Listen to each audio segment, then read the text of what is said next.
सोचिए अगर मध्य एशिया और अफगानिस्तान में भारत अपनी पहुंच को स्थापित करने की कोशिश करे और पाकिस्तान उसमें अवरुद्ध मार्ग के रूप में सामने आ जाए तो भारत के पास क्या विकल्प बचता है। साथ ही अगर ग्वादर पोर्ट पर चीन अपनी रणनीतिक स्थिति को मजबूत करे तो उस रणनीतिक स्थिति का सामना करने के लिए भारत के पास क्या विकल्प है। इसका एक ही उत्तर मिलता है और वो है चाबहार पोर्ट का विकास करना। हाल ही में जब 14 जनवरी 2026 को अमेरिका के राष्ट्रपति डोनाल्ड ट्रंप के द्वारा यह बयान दिया गया कि ईरान के साथ व्यापार करने वाले देशों पर 25% का टैरिफ वो लगा सकते हैं, तो एक बार फिर चाबहार पोर्ट के विकास और संचालन से संबंधित जो भारत की परियोजना है उस पर प्रश्न चिन्ह लग गया। लेकिन इस पर विराम लगाया हमारे देश के विदेश मंत्रालय ने। उसने सीधे तौर पर कहा कि चाबहार पोर्ट से बाहर निकलना विकल्प नहीं है और इसके संबंध में पहले ही अमेरिका से बातचीत चल रही है। अमेरिका ने 26 अप्रैल 2026 तक बिना किसी शर्त के सारे प्रतिबंधों से छूट दे रखी है। बातचीत चल रही है और ये छूट आगे भी जारी रह सकती है। तो यहां पर चाबहार पोर्ट के रणनीतिक महत्व को जानना आपके लिए बेहद इंपॉर्टेंट है कि आखिर इसका इतना व्यापक रणनीतिक महत्व भारत के लिए क्यों है। इसके रणनीतिक महत्व पर बात करेंगे, लेकिन उससे पहले कुछ सामान्य जानकारी इसके बारे में हासिल कर लीजिए। यहाँ ये पूरा मकरान तट है, आप जानते हैं ये पाकिस्तान है, ये ईरान है और ईरान के बिल्कुल दक्षिण में ओमान की खाड़ी पर यहां है चाबहार पोर्ट। ये एकमात्र आप कह सकते हैं कि ईरान का ऐसा बंदरगाह है जो हिंद महासागर तक उसकी पहुंच को एस्टेब्लिश करता है। साथ ही अगर मध्य पूर्व में किसी प्रकार का संघर्ष छिड़ता है तो उसका ज्यादातर प्रभाव फारस की खाड़ी या स्ट्रेट ऑफ हॉर्मुज तक ही आता है। स्ट्रेट ऑफ हॉर्मुज ओमान की खाड़ी और फारस की खाड़ी को आपस में जोड़ती हैं और चाबहार पोर्ट तक उसका बहुत ज्यादा इंपैक्ट नहीं आता है। इसलिए इसका रणनीतिक महत्व और ज्यादा बढ़ जाता है क्योंकि ये भारत के लिए ज्यादा सुरक्षित स्थान है। अगर वो मध्य एशिया या रूस तक भी अपनी पहुंच को एस्टेब्लिश करना चाहता है, अफगानिस्तान तक अपनी पहुंच को एस्टेब्लिश करना चाहता है, तो चाबहार पोर्ट का जो बेहेश्ती टर्मिनल है, यहां पर दो टर्मिनल है, एक है कलंतरी टर्मिनल और एक है बेहेश्ती। तो बेहेश्ती टर्मिनल के विकास और संचालन की जिम्मेदारी भारत को मिली हुई है और प्रारंभ में वर्ष 2015 में भारत और ईरान के बीच एक महत्वपूर्ण समझौता हुआ था। एक आप कह सकते हैं कि मेमोरेंडम ऑफ अंडरस्टैंडिंग समझौता हुआ था और फिर वर्ष 2024 में बेहेश्ती टर्मिनल के विकास और संचालन के लिए 10 वर्षीय समझौता भारत और ईरान के बीच हुआ। इसी बीच वर्ष 2016 में एक समझौता भारत, ईरान और अफगानिस्तान के बीच भी हुआ था कि किस प्रकार से संपर्कों को बढ़ाना है, पारगमन व्यापार को बढ़ाना है, अपने व्यापार को विस्तारित करना है। तो इसका रणनीतिक महत्व आपके लिए जानना बेहद इंपॉर्टेंट है। इसका रणनीतिक महत्व इससे भी ज्यादा विस्तारित है। क्या है उसको हम आपको बताएंगे, लेकिन उससे पहले इस बात को ध्यान में रखिएगा कि दृष्टि संस्थान ने इस बात को ध्यान में रखते हुए कि आप घर बैठे ही जीएस की तैयारी कर सके, इसको ध्यान में रखते हुए एक कोर्स लॉन्च किया है जिसका नाम है GS studio foundation live online course. ये मात्र 24,999 में आपकी जीएस की तैयारी को मात्र 14 महीने में पूरा करा देगा। इसकी सबसे खास बातों में ये शामिल है कि इसको करने के बाद अगर आप दृष्टि संस्थान की किसी भी शाखा में जाएं, जीएस फाउंडेशन ऑफलाइन बैच में एडमिशन लें, तो ये सारी फीस वहां पर एडजस्ट हो जाएगी। यानी एक तरह से ये आपको फ्री में पढ़ने वाला है। इससे संबंध में जो बैच हैं वो हिंदी, इंग्लिश और हिंग्लिश तीनों में ही उपलब्ध होंगे। हिंदी माध्यम का बैच 3 फरवरी से प्रारंभ होने वाला है, इंग्लिश का बैच 4 फरवरी से प्रारंभ होने वाला है, इंग्लिश का बैच 5 फरवरी से प्रारंभ होने वाला है। इंग्लिश में आपको हिंदी और इंग्लिश दोनों में चीजें समझाई जाएंगी, लेकिन नोट्स उपलब्ध होंगे इंग्लिश में। साथ ही अगर आप इस कोर्स से जुड़ना चाहते हैं, इसमें भी कुछ डिस्काउंट चाहते हैं, इस फीस में भी डिस्काउंट चाहते हैं, तो आप इस कोर्स से जुड़ने के दौरान मनीष कोड का इस्तेमाल कर सकते हैं। तो मनीष कोड का इस्तेमाल करने पर आपको इसमें भी कुछ डिस्काउंट प्राप्त हो जाएगा।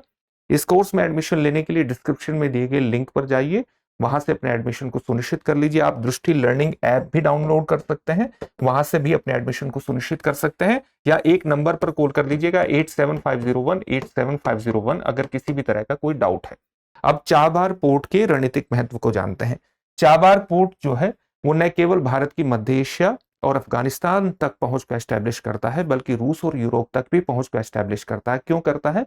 क्योंकि एक प्रोजेक्ट है जिसको हम जानते हैं international north south transport corridor, जो कि वर्ष 2000 सितंबर 2000 में अस्तित्व में आया था और प्रारंभ में इसमें 3 देश जुड़े थे, भारत, ईरान और रशिया। अब इसमें देशों की संख्या 13 है, जिसमें एक यूक्रेन भी है, लेकिन यूक्रेन में संघर्ष है तो आप 12 देश मान सकते हैं इसके अंतर्गत। आप देखिए कि किस प्रकार से भारत की पहुंच को एस्टेब्लिश करेगा। यहां एक बंदर अब्बास पोर्ट है ईरान का ही, जो स्ट्रेट ऑफ हॉर्मुज के बीच स्थित है। बंदर अब्बास से थोड़ी ही दूरी पर, आप कह सकते हैं कुछ 100 किलोमीटर की दूरी पर, यहाँ चाबार पोर्ट है। तो बंदर अब्बास से एक रेल मार्ग के जरिए यहाँ तेहरान, फिर ईरान के ही बंदर अंजाली और यहाँ ईरान के अमीराबाद बंदरगाह तक पहुंचा जा सकता है। और यहाँ से पहुंच किस पर, मध्य एशिया तक एस्टेब्लिश हो जाएगी। यहाँ से जल मार्ग के थ्रू कैस्पियन सागर में अस्त्राखान जो कि रूस का पोर्ट है, फिर वहां से वोल्गोग्राद, वहां से मॉस्को और सेंट पीटर्सबर्ग।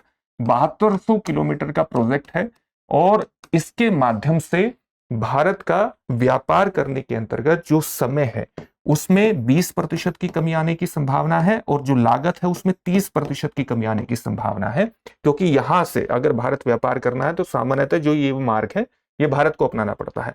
साथ ही यहाँ काला सागर से भी ये मार्ग है, मॉस्को तक जाया जा सकता है। ये मार्ग सामान्यतः काला सागर से, ये आप कह सकते हैं कि रूस और यूक्रेन के संघर्ष के कारण इसका प्रयोग नहीं हो सकता, क्योंकि यूक्रेन से होकर के जाता है। इसमें कौन कौन से देश स्थित हैं? 12, एक तरह 13वां देश तो यूक्रेन है, तो आप उसको बाहर ही निकाल दे तो अच्छा है। 12 देश कौन कौन से हैं? अब इसमें भारत है, ईरान है और रूस है, जिनके बीच प्रारंभ में समझौता हुआ था। इसके अलावा कॉकेसस कंट्रीज में कौन से देश आते हैं इसके अंतर्गत? यहाँ पर स्थित है कॉकेसस कंट्रीज, आर्मेनिया और अजरबैजान इसके अंतर्गत शामिल है। मध्य एशिया के कजाकिस्तान, किर्गिस्तान और ताजिकिस्तान शामिल है। इसके अलावा तुर्की और सीरिया भी इसके अंतर्गत है और ओमान भी इसके अंतर्गत है और बेलारूस इसके अंतर्गत शामिल है। तो आप देख सकते हैं कि बड़े देश इसके अंतर्गत शामिल हैं। भारत इस INSTC के माध्यम से भारत को कोयले की खेप पहले भी भेज चुका है। तो भारत कोयले तक अपनी पहुंच को एस्टेब्लिश कर लेगा। साथ ही मध्य एशिया में प्राकृतिक गैस, हाइड्रोकार्बन उत्पादों के बड़े स्रोत हैं, तो वहां तक भारत की पहुंच एस्टेब्लिश हो जाएगी। ऊर्जा का एक नया क्षेत्र भारत के लिए खुल जाएगा और मध्य पूर्व पर ऊर्जा के स्रोतों के अंतर्गत भारत की जो निर्भरता है वो कम हो जाएगी। तो भारत के लिए ऊर्जा के नए स्रोत भी खोल देगा। साथ ही अफगानिस्तान तक जो सहायता पहुंचाना है, चाहे मानवीय सहायता हो, दवाइयों और खाद्यान्न की आपूर्ति हो, वो भी पहुंचाना भारत के लिए आसान कर देता है चाबार पोर्ट। तो देखिए आप इसका ऊर्जा के अंतर्गत महत्व देखिए। साथ ही इसका एक जो सबसे बड़े रणनीतिक महत्व के रूप में वर्तमान में उभरा है, ये ग्वादर पोर्ट का विकास चीन कर रहा है। और जो चाइना का CPEC है, चाइना पाकिस्तान इकोनॉमिक कॉरिडोर है, जिसका भारत विरोध करता है क्योंकि भारत के क्षेत्र से होकर के गुजरता है, जिसको आप सामान्य रूप से जो पाकिस्तान द्वारा अधिकृत पोक है वहां से गुजरता है, लेकिन क्षेत्र तो भारत का है, तो इसलिए CPEC का भारत विरोध करता है। वो आता है ग्वादर पोर्ट तक। तो ग्वादर पोर्ट पर ये चीन की रणनीतिक स्थिति को मजबूत करता है। इसके पास ही अगर चाबार पोर्ट होगा तो भारत का एक रणनीतिक संतुलन बनेगा। साथ ही भारत की जो हिंद महासागर की रणनीति है, जो इंडो पैसिफिक रणनीति है, जिसमें वो अपने आप को समुद्री शक्ति के रूप में एस्टेब्लिश करना चाहता है, उसके अंतर्गत भी चीन को संतुलित करने के अंतर्गत इस चाबार पोर्ट का एक रणनीतिक महत्व बहुत बड़े स्तर पर एस्टेब्लिश हो जाता है। तो ये इसके बहुत बड़े रणनीतिक महत्व हैं। साथ ही अगर भारत अपनी इकोनॉमी को वर्ष 2030 तक, उसका टारगेट है कि वो $10 ट्रिलियन तक इकोनॉमी पहुंचाएगा। वर्ष 2034 तक उसका टारगेट है कि $15 ट्रिलियन तक इकोनॉमी अपनी पहुंचाएगा। तो उसके अंतर्गत जो ऊर्जा स्रोत हैं उनका विविधीकरण करना बहुत जरूरी है और व्यापार के नए मार्गों को खोलना जिसमें भारत की लागत कम आए, भारत का समय बचे, ये जरूरी है। और चाबार पोर्ट से ये सारी चीजें स्थापित होती हैं। ये भी चाबार पोर्ट के रणनीतिक महत्व को भारत के लिए बढ़ा देता है। अब इससे जुड़े हुए एक प्रश्न को देख लेते हैं और प्रश्न क्या होगा आपके लिए? प्रश्न होगा, चाबाहार बंदरगाह किस जल निकाय पर स्थित है? आपके सामने ऑप्शंस हैं, फारस की खाड़ी, अरब सागर, लाल सागर, ओमान की खाड़ी। इस प्रश्न का उत्तर कमेंट बॉक्स में कमेंट करके जरूर दीजिएगा।